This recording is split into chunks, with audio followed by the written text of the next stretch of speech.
SAARC SAARC गृह मंत्रियों की 7वीं बैठक में मैंने दिनांक 4/8/2016 को भाग लिया।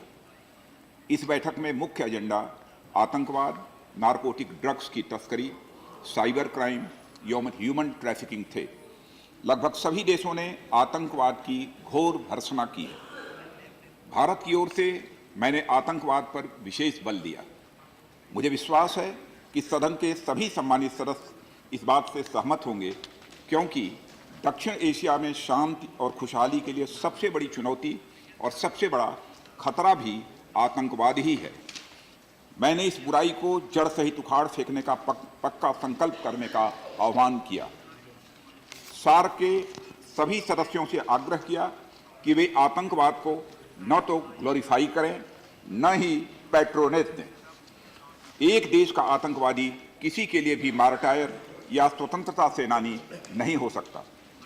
आतंकवाद को बढ़ावा नहीं मिले, इस हेतु मैंने कहा कि जरूरी है कि न सिर्फ आतंकवादियों और आतंकवादी संगठनों के विरुद्ध, बल्कि उन्हें समर्थन देने वाले व्यक्तियों, संस्थाओं, संगठनों और राष्ट्रों के विरुद्ध भी कठोर से कठोर कदम उठाए जाने चाहिए। आतंकवाद की हैवानियत से तभी निपटा जा सकेगा। इसके अलावा मैंने सार्क के गृह मंत्रियों की इस बैठक में भारत की ओर से निम्न सुझाव रखे। पहला, आतंकवादियों पर विश्व समुदाय की सहमति से लगाए गए प्रतिबंध का सम्मान किया जाए। दूसरा, अच्छे और बुरे आतंकवाद में भेद करने की भूल कदापि न की जाए। तीसरा, आतंकवाद को बढ़ावा या समर्थन देने वाले सभी स्टेट्स अथवा नॉन स्टेट्स एक्टर के विरुद्ध प्रभावी कदम आवश्यक है।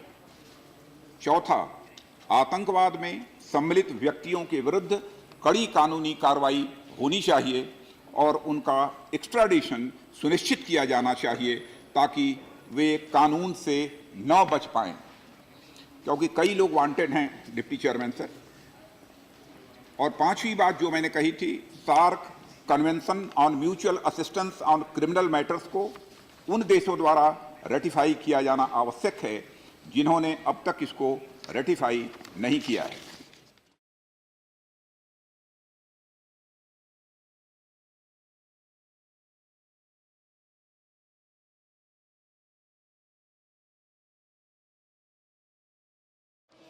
माननीय गृह मंत्री का जो पाकिस्तान का दौरा था सार्क इंटीरियर मिनिस्टर्स की मीटिंग के लिए, उसका स्वागत करते हैं। और विशेष रूप से जो इश्यूज़ थे, टेररिज्म का, स्मगलिंग का, नारकोटिक ड्रग्स का, साइबर क्राइम का, ह्यूमन ट्रैफिकिंग का, ये वो तमाम मुद्दे हैं जिनका बहुत बुरा असर हमारे मुल्क में, वैसे तो टेररिज्म का पूरे विश्व में, पूरी दुनिया में इस वक्त जो खौफ और भय और डर है, लेकिन हमारे विशेष रूप से कश्मीर से ये शुरू हुआ और अब आगे दूसरी जगहों में आहिस्ता आहिस्ता बढ़ रहा है। और स्मगलिंग का और नारकोटिक ड्रग्स का तो बहुत सारे हमारे देश के अलग रीजन्स में है। इसका हम स्वागत करते हैं। और हमसे ज़्यादा और हमारी पार्टी से ज़्यादा शायद कोई दूसरी पार्टी को इतना असर टेररिज्म से नहीं हुआ।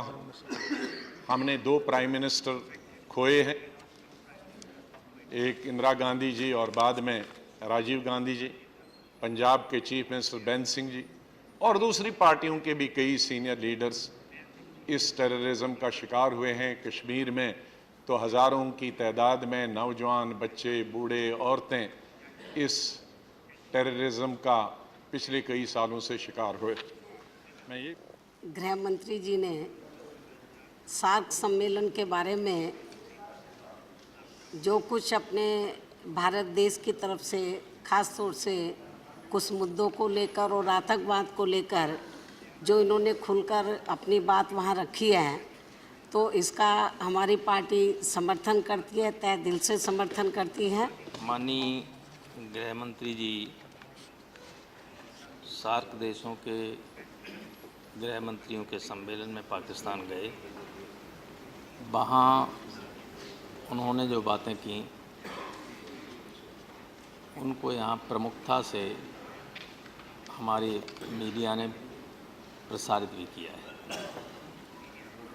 और जिस तरह टेररिज्म पर और अन्य मसलों पर माननीय गृहमंत्री जी ने अपनी बात वहाँ रखी, वो प्रशंसनीय है। हम उसका समर्थन करते हैं और हिंदुस्तान की जनता चाहती भी यही है कि इतनी सख्ती से बात की जाए।